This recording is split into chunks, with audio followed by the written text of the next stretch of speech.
But this is actually a good segue to something I wanted to talk about, referencing something I had said later, or earlier, and that is that we're talking about Chomsky, and we're talking about anarchism, libertarian socialism, and I said that Chomsky is a liberal.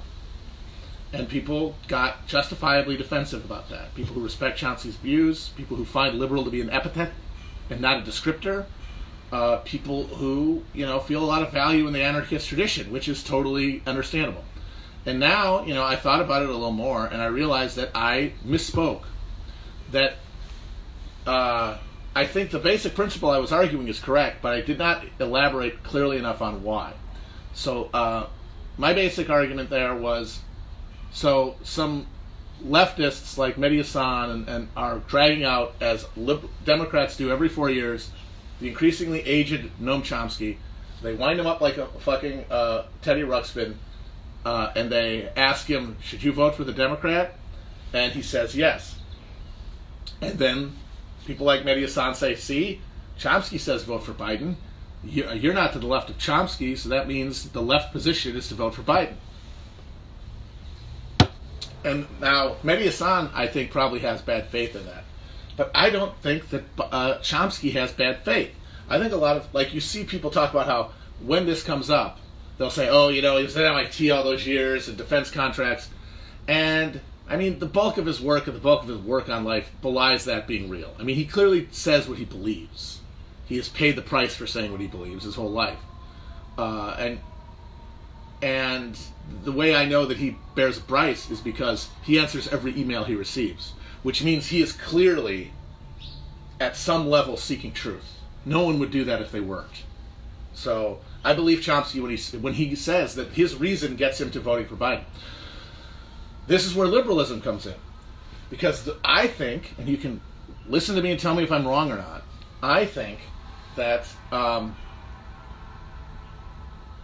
that Chomsky's liberalism is why I think he's wrong, first of all, about voting for Biden. And I think his liberalism, not just to say he's wrong in isolation, but you've only ever explained something if you've explained why. A lot of shit that happens on the internet is people describing a condition and then calling that an argument. You haven't made an argument until you've added the why. So I will make the proposition that, first of all, we'll take the as assumed proposition among us that, yeah, you don't have to vote for Biden. That's silly. You don't agree with him. Now let's figure out why we disagree with him on this. And this is, once again, how I have reasoned it out. You can tell me how you think I'm wrong if you do. And the reason I made that people said Noam Chomsky is a liberal and that came up is because they had an intuitive understanding that was tied to his wrongness in this case. And a lot of people took that the wrong way. And they're like, oh, do you mean it like he's too stupid, or he doesn't get it, or he's too... Because when you say someone's a liberal, you mean there's some combination of stupid and greedy. There's some combination of too dumb to get the point, or materially positioned where they don't want socialism. So they're either dumb or greedy if they're liberal. That's what liberal is. It's some combination of those two things. And the thing is, we all are to some extent. And how much we are depends on our fixed position in space-time and the life we've lived. So when I say that Chomsky is a liberal, guess what? Karl Marx was also a liberal to different extents. Now, to the extent that Chomsky is a liberal is the extent that he has explicitly said that his vision of the world, his vision of politics, his vision of practice, all comes from Enlightenment thinking. He has said that a million times. He even points to a specific, relatively obscure German humanist as his foundational influence. I'm going to find the guy's name. I keep forgetting it. Chomsky, Enlightenment, some Kraut influence. One of my people. One square-headed motherfucker. God damn it. Now I feel like I'm losing you guys because I can't find the name of this dude. It's some dumb name.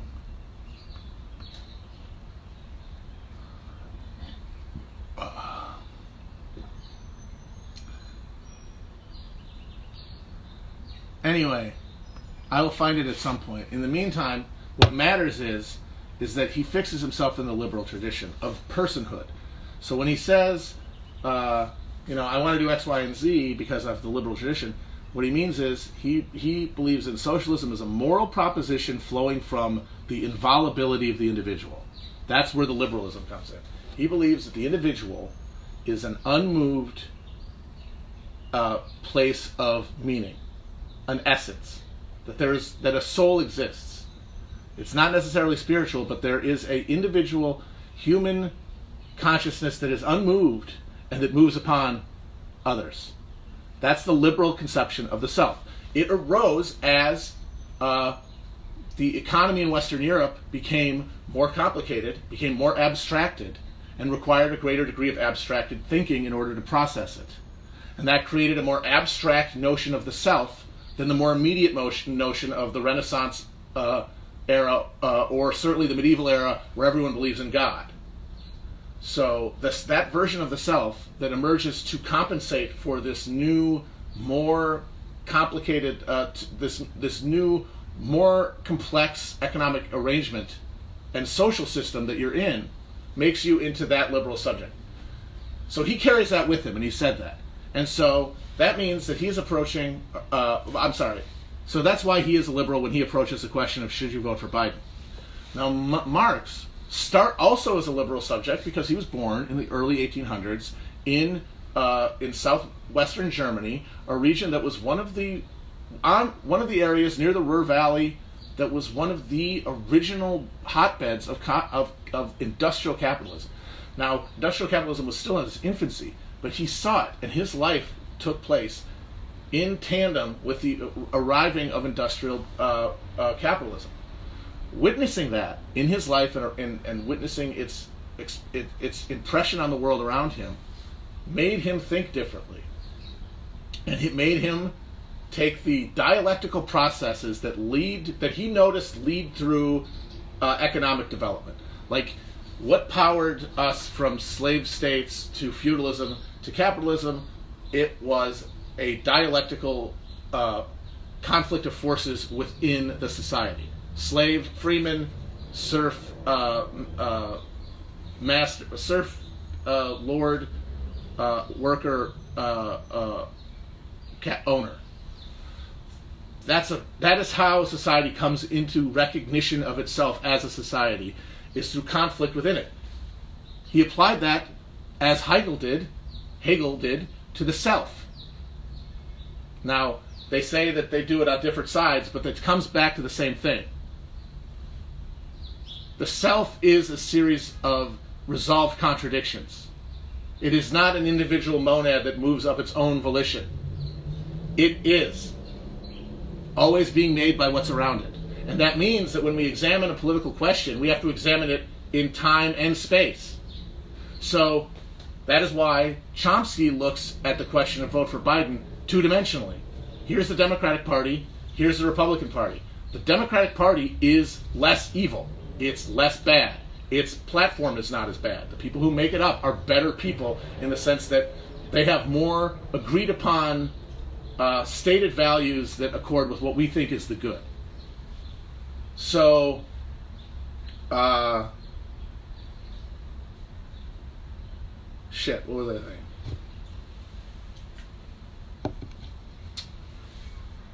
So anyway, so that's the Democrats are on that axis better than Republicans, and so Chomsky says, I want what's best for everybody.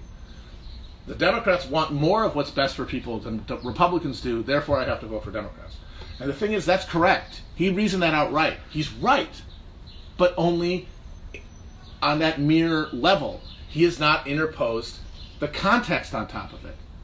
And the context that Chomsky misses, because he's not applying dialectical reasoning to the question, is the role that the Democratic Party plays in making the Republican Party worse over time. They drive each other. The degree to which the presently construed Democratic Party is allowed to maintain its structure, the people in charge of it, and its material base, as in who contributes money to maintaining it, that will continue to, as it has, drive the Republicans bad, to the right, even more reactionary. So their rule is even worse. And that means that when they take power, they only intensify a process that's going to happen either way. Like, take, for example, if Biden is president during a world-defining economic collapse following, because like, okay, say we get the virus under control, when we let back up, there is no return to normal. There's a huge demand gap that will have to be filled, and filling it will be a bigger challenge than the Great Depression.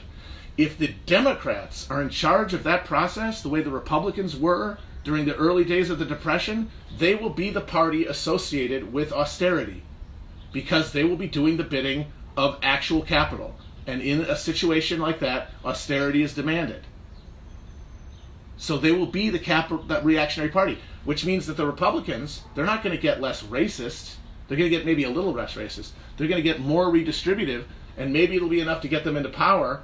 At which point you have like a few mild social democratic trappings to a system that is mostly dedicated to like an ethno-state. You flipped it over. You could have had the other thing. So whatever that is, that dimension is absent from Chomsky's analysis of the situation, and so it's wrong. And the reason he gets it wrong is because he comes from a liberal conception of the self. He thinks that the Democratic Party and the Republican Party are distinct things that move of their own volition, based on what the people within them want. That's not the case. They are brought into being in conflict with one another, always, at the personal and system and intellectual level. So that is why Chomsky is wrong.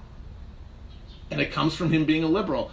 Like I said, Marx was also, here's the kicker. Marx also, growing up in the early 1800s, had a liberal conception of the self that he interposed on top of dialectical materialism. So he accepts personhood to the level that Chomsky does, of all humans are worthy of respect, that the golden rule applies to all recognizable humans, depending on how we define that. But then he puts dialectical materialism on top of it. Chomsky doesn't.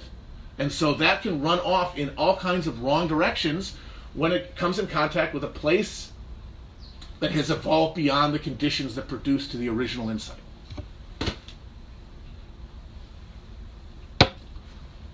All right.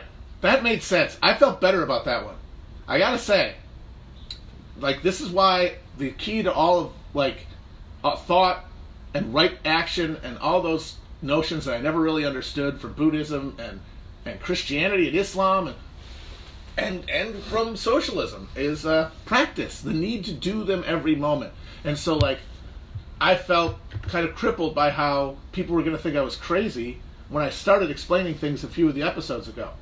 Now, by repetition and keep doing it, and from hearing back from people who've heard me, I have more confidence. That fear is gone. So I'm able more to concentrate on getting across the ideas, and I'm better able to get the ideas across. I am able to concentrate more perfectly because I'm less worried about appearing crazy, because I got feedback in the form of you guys talking to me saying I wasn't. That's it. That is in capsule how you learn and think and become a human being. It is a process. And that is what the liberal conception of the self cannot absorb. And that is why anarchism, even if it has the right goals, will go about achieving them less efficiently. Like, it could still get there over enough space and time, but compared to other approaches, given the limits of our lives and the limits of matter in the universe, there are more effective ways to go about it.